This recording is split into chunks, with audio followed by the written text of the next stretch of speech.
Space na improve, lighting Mataas. na improve, mataas, ventilation na improve. Ventilation. May open space talaga po, no? Yes, so dati-rati dyan, na inabutan kami ng baha pagka malakas ang ulan. Dito kasi wala. Very safe ang ating animals from, including stray animals. Dati, hanggang 60 heads, no? Pinasukan kami ng aso dito. So, in here, napaka-safe yung ating, Ganun po talaga, may space para doon sa araw. Yan yung innovation din ginawa. Kasi kailangan din ng ating manok na maarawan. So kaya may space talaga na walang atip, no? Yan, open siya. Ilan pong capacity nito, Doc? Capacity nito nasa 200 hen. 200. Yes, 200 hen level ito kung mapuno namin. 200 hen level. So ito. So, dito din na yan, yung 200. Yeah, kasama na lahat. 200 hen, pero we can generate sa ilang, kasi yung estimate namin, nasa 130, 140 heads, eggs per hen per year. We still have a lot of improvements to be done here. Dapat po kasi may mga nest. Dapat. Tapos may mga roosting, yung saan babatod yung mga. So, yun lang nga ibiglaan. So, hindi naman expect. So, nature sir ng native chicken yun, di ba? Yung nag-roost. Yun yung mga provisions pang ilalagay. Okay. Then primarily po, activity namin dati sa project is nag-AI po kami. Talaga? So, that's meron kami mga cages. Pwede i-video yung sample. AI? Nandito naman yung mga expert. Sige po. Paano mag-extract ng semen at paano inseminate sa... Sige po. Pwede para tama. Bago po tayong mag-move, pwede ho ba na, Doc, i-describe naman natin ano yung characteristic talaga ng sampen? Gusto mo bang matuto ng agribusiness, crops, livestock and poultry, aquaculture, at ma-inspire sa mga success stories? Agribusiness, how it works. As a YouTube channel, Agribusiness features entrepreneurs, farmers, organizations, OFWs, investors. However, beyond our usual content and official endorsements, Agribusiness does not engage in other business dealings with them. While our viewers and featured individuals and entities may choose to pursue business deals with each other on their own, we encourage them to be cautious in doing so. Ayan, so i-describe ni Ma'am Jo sa atin yung features ng sampen para makita natin talaga siya. Okay.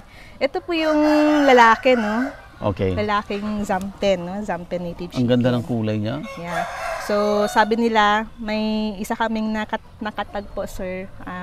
Amerikano. Sabi niya, that's a fighting cock, no? So, initially nga, para siyang panabong. Panabong talaga siya nung una, no? Before siya dinevelop. So, ito po yung standard na characteristic ng Zampen native chicken natin na lalaki. So, nakikita niyo yung sa bandang leeg niya po, no? Pula po, no? But majority ng kulay ng balahibo niya ay itim. Pero meron siyang pula dito sa leeg, sa likod, itong saddle niya, at some parts sa may pakpak. And the very, niya, yung comb type niya po, yung palong niya po, tinatawag nating P-type, no? P-comb type. Kung saan nakikita niyo yung tatlong ridges na yan, so talagang yan po yung distinct itsura ng P-type na comb. And then, yung mata po niya ay orange. Iris color niya ay orange. Nag-range din siya ng red to orange. Minsan nagpa-brown. But mostly po ay orange. And then yung yung earlobe niya ay pula.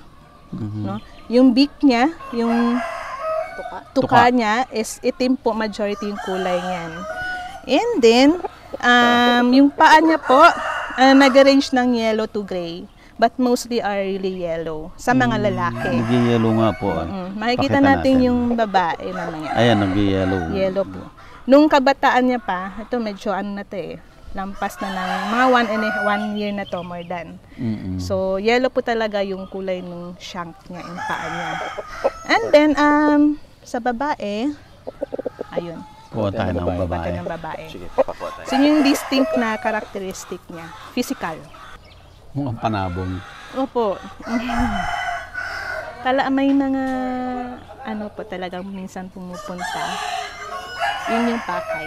Naghahanap ng Gusto nilang bumili ng panabong. Panabong. Pero yung sinasabi natin na kasi noon naman, opo, noon kasi yung halawana na talagang fight to death. Walang titigil hanggat walang mamamatay. So may blood din siya na hula, no? Holowano po talaga siya. Yung pure line, yung bloodline niya is really Holowano. Wow. Pero in-improve yung management and some characteristics niya. Kaya yung medyo nag-iba lang siya ng kaunti sa Holowano. So natanggal na sir yung Natanggal yung aggressiveness. Na fighter. Although andun pa rin po, pero manageable na po siya. And then we have also managements to do para mabawasan yung pagiging agresibo nila. Ito Okay. yung babae o inahin. Black na black? Black, pure Yan talaga yung pure ano niya. black, no, yung wala siyang halong, supposedly wala siyang halong ibang kulay. Kung meron man, may lumalabas sa genetics kasi talagang may lumalabas na aside sa pure black. So, ang ginagawa namin is tinatanggal na hindi namin ginagamitan for breeding yan, para hindi na dumami. So, ito si female, no, Zampe native chicken. Ganon din, yung comb type niya is P pa rin, maliit nga lang kumpara sa males. Sa male. Opo. So, yung iris niya, ganun din nag-range ng red to orange. Ayan. Ito siya medyo nagdidilaw, pero majority pa rin ay nag-orange yan. Red pa rin yung earlobe niya. Okay, yung beak niya is itim. At yung shank, yung napapansin nyo, ano siya, no? Itim. Itim. Or gray to black. Yung dati kasi na i-characterize si Zampe na gray shank lahat. Pero nung nakita namin kalaunan po, parang nagkaroon na ngayon ng distinction si lalaki sa babae. Karamihan ay yellow yung shank ng lalaki lumalabas, tapos gray or to black yung sa babae. So bata pa lang, hindi pa namin yung mga hindi marunong tumingin sa itsura, pwedeng tignan yung paa kung babae o hindi. But hindi po yun yung talagang basehan natin sa pag-gender, ang pagsisexing ng manok. Sa amin po, may tinitignan kami dito, no, sa likuran. Compare nga natin. Si lalaki kasi yung saddle niya, no, yung feather sa likod niya, matutulis. Whereas yung babae, wala. Rounded po siya. So, Okay. doon namin unang tinitignan kung babae siya. Tsaka, kapag medyo bata-bata pa, pag nasa 2 months old, kalbo yung karamihan dito sa Dito lalaki. Sa lalaki. Mas madaling nagfe-feather po itong mga babae. Nagpo-full feather kaysa sa lalaki. Kasi nagpapalit pa sila ng kulay nila. So, yan po yung In nature. terms po of weight. The weight, Apo. sa record po namin, at 4 months old, averagely, si female nag-weigh ng 1.15. 1 kilo and 15, apo. 1.15 kilogram live weight, apo, on the average. Si lalaki, umaabot po ng 1.5. 1.5 sa record namin. At 4 Sa 4 months months. pa lang po. Okay. So, yun din yung parang basehan namin ngayon kung sa pagpipili ng magiging replacements or kasunod na breeders namin. Opo. So, meron din kaming ginagawang measurements, body morphometrics, like may standards kami sa vital statistics ng manok, gaano kabigat siya, gaano kalaki, gaano kalapad yung wingspan na, ganon. May mini-measure. Tsaka masarap naman dito, sir. Masarap? Na. Mamaya matitikman niyo, sir. Tikman nyo mamaya. I-interviewin nyo si Ma'am Gladys din. Nandun siya ngayon, nag-develop ng mga products din. Kasama namin sa project. Like anong products po yan? Mamaya, interview natin. Sige po, sige po. Yung breeders natin nakatag po yan. Nakatag. I see. Apo. Aside sa wing tags or wing bands, may permanent tagging po kami ginagawa per family. Klaro ba, Chi? Yan, nagto-toe cut kasi sila lalo na kapag ka-chick pa lang po. Ayun. Yun yung permanent cuttings na tagging namin para ma-identify saan galing. Sila na nakakaalam niya. Saan nanggagaling. Okay. Sila lang. So, sa recording nila, 3 lang sila nakaalam. Si Mitch, Ito si Archie at saka si Joe, sila lang. Naku, bawal kayo mag-resign. Sabi, Kaya nakakala. So sir, we're practicing pure breeding po. Hindi po kami Pure. nagko-cross.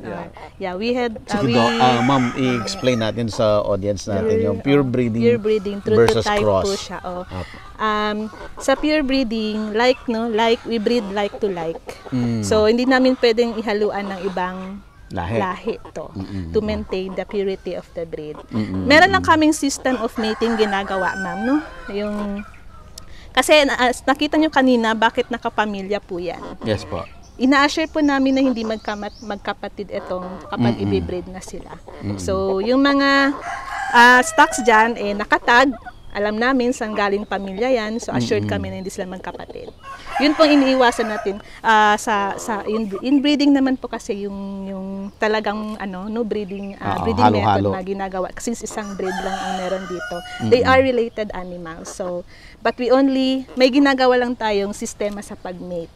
Ang assurance natin is hindi tataas yung inbreeding coefficient kung saan iniiwasan natin yung mga lumalabas na mga abnormalities, yes, no? Tsaka yung bumababa yung mga performance. So, yun po. Sa sistema namin dito ni Archie, niro-rotate po namin yung males, yung lalaki. Yung mga anak nung next generation, no? Nakapamilya yan. Niro-rotate lang namin yung lalaki since siya yung madaling i-rotate. In place yung mga babae dyan. So, i-rotate para maiwasan lang na mag-breed sila ng magkakapatid. yan ang Holojano. Grabe. So, hindi tayo talo sa karne. We're selling dressed meat, 350 pesos per kilo. Kumusta po pala yung doon sa market? Parang kasi 'di ba sa Iloilo, punta ka sa palengke, may dressed chicken na native chicken. Meron din dito. Meron din. Meron din dito. Kaya ang reference mark natin sa pricing is 350. Market din 'yon. 350. Nagmahal na din kasi ang dito ngayon, labor, feeding materials natin. Kasi nagpo-formulate tayo ng sariling feeding natin. Ito din yung binibigay natin doon sa ating mga cooperators, ating partners. So yun, napakamahal ng corn, napakamahal ng ibang mga components. Tama ba? Patalikod ba? Yun, yan. So medyo maganda na itong weight. Yeah, para hindi kayo So mini-maintain natin yung body weight. Doc?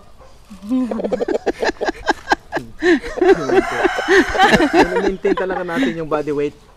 Yan. Oo. Ayan. So yung mga sobrang lalaki, ang ginagawa nila Ma'am Jo, dinidispose natin. As slaughter. kinakat. Yeah, kinakatay siya, pero in two ways siya. Yung iba, pupunta doon sa Food Science and Technology na department. Okay. Kasi i-product development. So yun yung sila gagawa ng mga various products from Sampe native chicken. Yung iba naman is slaughter to dressed meat, isi-ship namin to main campus. Kasi ang daming bumibili na native chicken. So 350 pa rin yung price per kilo, hindi per piece. So Native Chicken R&D Center. Correct. So funded by Picard Ma'am. DOST. Okay. Sorry. By DOST. So ang gagawin po natin dito, Ma'am Jo? Mag-demo lang po, no? Okay. Nung field level lang na artificial insemination. Wow. Field level lang muna. High-tech pa rin yun, ha? High-tech pa Kahit field level lang yan, high-tech. Opo, kasi kapag in-depth na, magla-laboratory tayo. Laboratory. So, unahin muna natin yung semen extraction. Okay. So, actually, si Archie, siya yung talagang pinaka tumagal na sa project. So, talagang bihasa na, Siya yung mas nakakaalam. So, sa pag-extract po, initially yung mga roosters natin, tinitrain po muna yan. Okay. For extraction. 1 month to 2 months, right? 1 month to 2 months for extraction. Kasi may iba hindi sanay, hindi marunong aamin. Even yung sinong mag-extract ng semen, kailangan mag-develop ng skill sa pag-extract. Dapat magsanay din. Magsanay din. So may mga estudyante kami nagsasanay na sir dahil sa mga thesis nila. Okay. So, ayan. Una muna is magba-back massage. Back massage. Saan po ang... Back and side massage. Ito, saan yung back cheek? Ayan yung back niya. Okay. Ginaganyan siya. Alam ni Archie yan. Opo. And then? Tapos, imamassage niya. Yung mismong mag-extract, may mararamdaman din kung kailan parang ejaculate agad na? na yung ayun. Yun na yun? Yun na yun. Ayun, yung puting substance na yan. Oo. Ayan. So, may mga hindi agad-agad na ejaculate. So, kailangan silang i-condition muna. May papakondisyon. Lalo pat madalas silang ayun. Oh. Ayan. So, actually po, after nung extraction, nag-undergo muna kami ng semen evaluation. Okay. No? I-check kung talagang okay yung semen quality. So, ideally, hindi siya ginagawa sa ganito. Eto, since field level, Yes, agad-agad po namin siyang I-inject. inseminate sa female. As faster as possible kasi yung temperature component po natin talagang baka mamatay. Opo. So, talagang recommended nga field lab. Actually, we are already doing something sa paggawa ng semen extender na kaya nang ma-store din ng longer period. Ayan. At saka yung semen extender, parang dumadami po, no? Apo, yung pwedeng malagyan. Yun yung ini-extend natin yung amount na. Ito ilang ml ang na-extract? Ilang ml? 2 ml. No, 26.20. 0.26 ml lang. 0.26. So mostly at most 0.5, no? 0.4 to 0.5 ang na-ejaculate ng isang rooster supposedly. per extraction. But po. Sige. So ayan siya. Ang ginagawa ngayon sa project fresh semen, direct inseminate to the females. So paano mag-inseminate? May dalawang butas po yung ventral part ng chicken, ng female. Ikaw na. Sige na, go. Okay. So, which part, Archie? Sige na sila. Klaro ba? Sige. Akin ako. Parang klaro si Mitch doon sa kabila. Sige. Mas klaro si Mitch. Okay.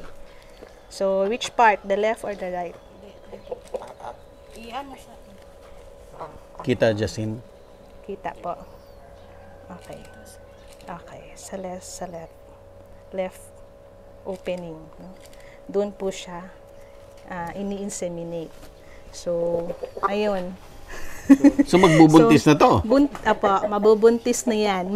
Yung may itlog niya is fertile. No?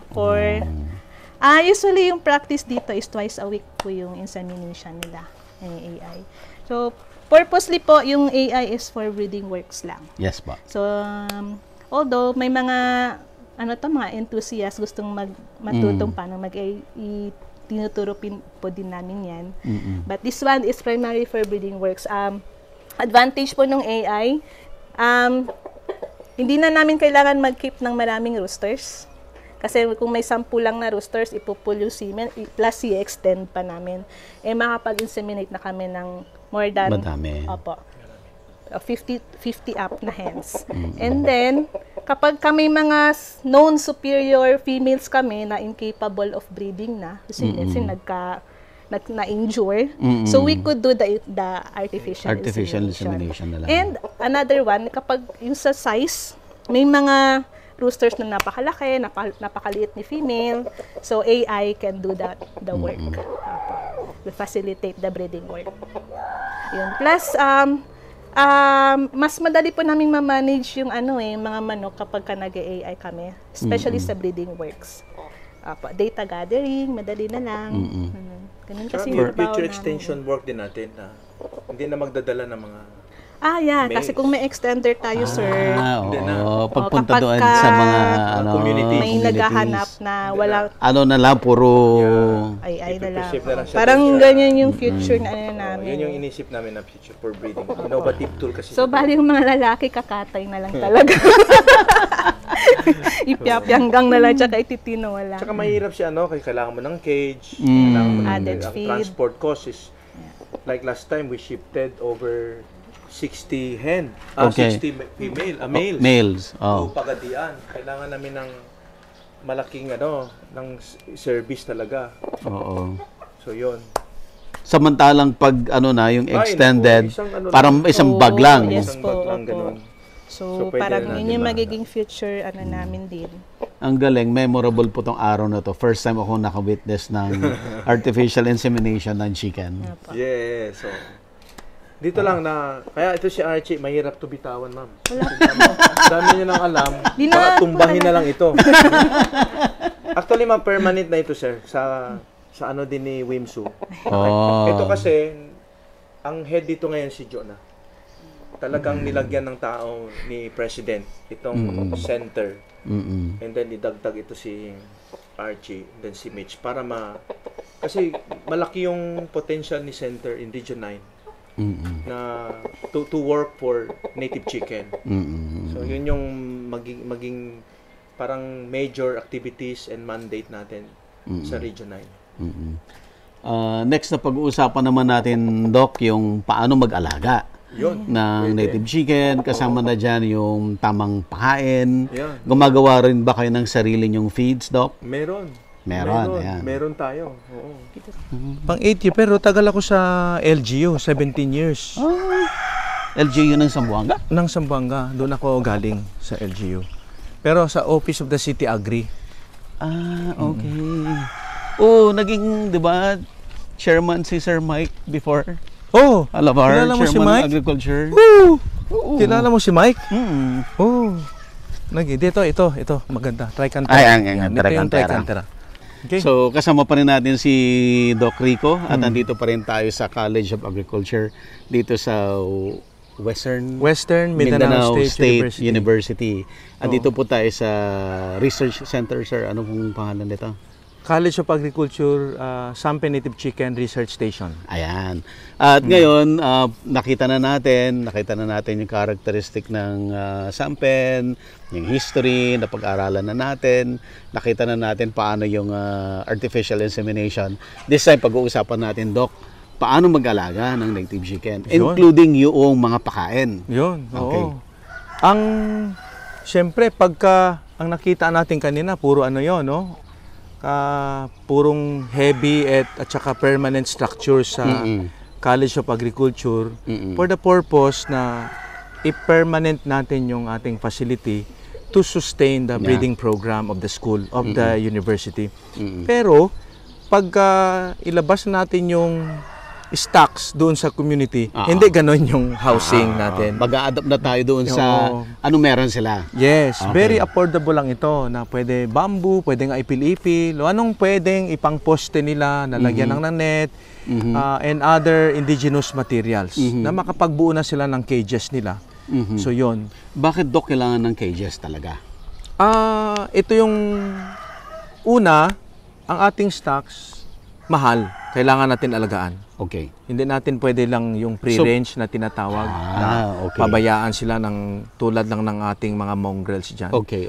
So, syempre, isa din yung paraan na to acclimatize our stocks in a particular environment. Okay. To also protect, kaya mag-cage yan, to also protect from stray animals, para maalagaan yung ating mga breeder stocks. Okay. Kasi mahal yung ating breeder stocks, 1.5 isa yan. Tapos kung ibibigay tapos kinain siya, ng aso. yan, kakain lang or So, may criteria ang aming team na pag-identify ng ating cooperators. May sinusunod yon na... So, hindi lahat ng gusto pwede? Hindi pwede. Walang ganon.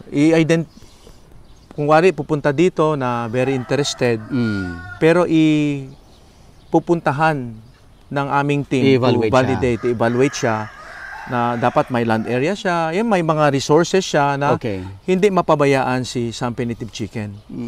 And then, the moment na mabigyan na yung ating identified household na gusto mag-adapt ng technology, may pipirmahan siya. Ito yung aming MTA na develop nila Dr. Teresita Narvaez, Material Transfer Agreement. Okay. So, ano po ang purpose nun, Doc? May mga provisions doon na una, hindi sila magko-crossbreed. Yan. Nor gagamit ng ibang breeds outside Sampe Native Chicken and then magbe-breed sila. Hindi pwede. So yun yung isang provision na Kasi kung continuous yung monitoring, no? Alam namin saan, i-map namin yung saan nakalagay si Sampen Native Chicken, lalo na yung galing sa amin. So easily, Doc, mabilis yung i-identify yan kung syempre. nandadaya si farmer. Makikita mo man yan. Makikita mo, okay. Magkaiba yung may mga ibang manok na sa loob. So, pwedeng posible na ganun mangyari. So, dapat po yung adopter 100% walang ibang alagang manok. Ayaw namin Sampen na lang mahaluan talaga. si Sampen Native Chicken na iba. At saka hindi din kami nagpo-promote ng ibang mga hybrids or ibang imported breeds. Yes po. So, Sampen is Sampen. Yun lang talaga alam namin i-promote sa Region 9. So, ngayon, ang pinaka-importanting component, yung feeding. Okay. Oo. Doc Rico, bago tayo sa feeding, ay tanong ko lang, na-mention mo na yung pinupuntahan yung adopter ay part of the requirement, dapat may lupa. Yes, may land area. Ano yung land area? We're talking about gaano kalaki yan? Ang sa amin lang, ang recommended area namin depende sa number of hen. Pero more or less, kung akyat tayo ng nasa 20 hen level, nasa 1,000 square meters na ang aming medyo malalapad na. Yung 20, Doc? Yung Malaki, 20 hen wala. level, malaki Ang na. requirements mo. Kasi may ratio kailangan si manok, lalo na kung mag semi-free range tayo later on. May may space na pwede niyang puntahan, magtuka-tuka sa mga dahon-dahon. Kasi ito yung nature ni native chicken. Okay. Nagpo-forage. So hindi sila pwede na nasa cage habang buhay. Okay. So kailangan natin sila ilabas sa cage, or kung elevated yan, kailangan natin ibaba. Maarawan, makakain ng ibang forage siya na pwedeng tukain, no? So yun. So may criteria kami na sinusunod. Okay. Other than sa land area, may source siya sa pagkain. Okay. Meaning may pwede siyang pagtamnan, ganun ba? Trichantera is one. Okay. Ito, magbigay kami minsan ng free seedlings or free cutting, sila na magparami. Okay. Tanim nila sa area. So ito, Which is madali lang naman buhayin. madali lang ito. Madali itong buhayin. So, itong Trichantera o Madre de Agua, a very good component sa feed material natin na pinopromote sa farming communities. Okay. Ewan ko, makababa tayo mamaya, nandyan yung ating azola, no? Sa baba. So, pwede naman matingnan yon or makakuha tayo ng sample. Yun, kasama din sa ating pag-formulate ng feed. Okay. Corn is one. Okay. Corn. Kaya sa farming communities, Corn meaning, Doc, pwede sila magtanim o they just buy yung nandun sa agricultural in-encourage supply? namin na makapagtanim sila. Okay. Kaya ang area talaga is an Kaya important. may importante yung area. Importante talaga. So, kahit 1,000 square meters additional for the corn. For yellow corn production, maganda na 'yon. Kasi mahal ang crack corn, mahal ang ating corn bran, and minsan scarce ang mga ito. Ito yung gawa ng dito, no? Formulated na po. Formulated na ito. May component ito na Trichantera, Okay. azola, tsaka ito corn. Trichantera. Yan. Okay. Fermented na ito. So, ito yung pinopromote din natin sa community. Okay? So, pero ang corn bran is very distinct na nandyan pa rin, no? Si corn. Kasi, malaki ang tulong ni corn doon sa nutritional requirement ni native chicken. Kailangan niya lalo na itong mga growers natin at saka ready to lay eggs. So, ito, depende sa edad at saka sa klase ng stage ng ating manok. No? May tatlo kaming in-identify, yung harden, ito yung 45 to 60 day old, yung hardened chicks. Normally, ito yung aming talagang siniship out doon sa aming dispersal projects. Yung fields ang gagaling talaga sa inyo. Muna. Okay.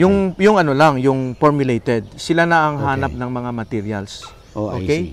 So yung mga growers natin, ito na nasa 4 months old na ito, mahigit.